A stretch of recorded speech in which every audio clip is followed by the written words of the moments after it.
Welcome back to another casual review. On the right is sitting Oppo's latest, the Find X9 Pro, and on the left is the new Vivo camera phone, the X300 Pro. One has an H next to the cameras, while the other has a blue label with a German word on it. Yes, I'm adopting this attitude because it's a casual review, and I'm just going to be taking them out, putting them in a metaphorical cage, very casually, to see which of them delivers better pictures and films better videos. Occasionally, I'm going to be comparing them to the OnePlus 15 as well, but only occasionally. I'm not trying to say it's a lot worse than the two of them, but it kind of is. Speaking of taking pictures and filming and all that, Telesin went ahead and sent me some nice little set of equipment to help with photography and filming videos. One of them is this nice little magnetic selfie ring light that attaches to the back of your phone MagSafe style very firmly. It will not come off easily at all, with a little mirror in there to further help you with your selfie shots. They can rotate very easily, and again, very solidly. Also, it's adjustable, which is nice. So like if you turn it around, this is what it will look like. And if you turn it on, this is what happens. Also with adjustable level of intensity. Next up is a very sturdy magnetic grip that you can use to connect to your phone via Bluetooth and take over full control of your camera. This other one is a not so little neck holder, which again attaches very solidly to the back of your phone. This one is especially helpful if you're trying to record yourself doing something like cooking or reviewing phones like myself, but you're outside and on the go. So this one is a nice little tool as well. Alright then, without further ado, let's get right to it. I also went ahead and let this guy be in the shot as well, because he was starting to get upset. Alright, here we go.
داخل چیز کنم دیگه کافیه واقعا دیگه برم نه اصلا نه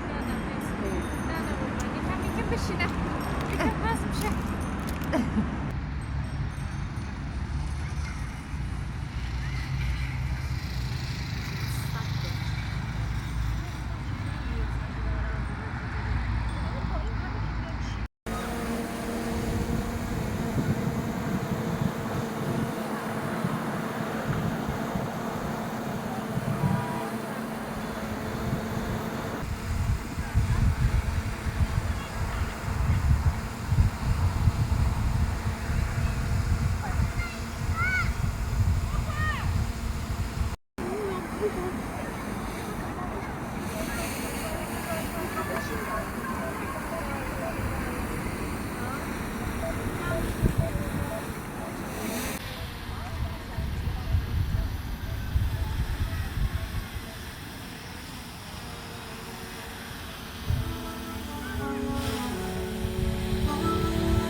Well, there you have it. That's where we stand in terms of camera. Personally, I do prefer the shots coming out of the Vivo, but do let me know what you guys think down below, and tell me which one you prefer in terms of photography. Alright, that's it for this one, and I'll see you on the next. Peace out.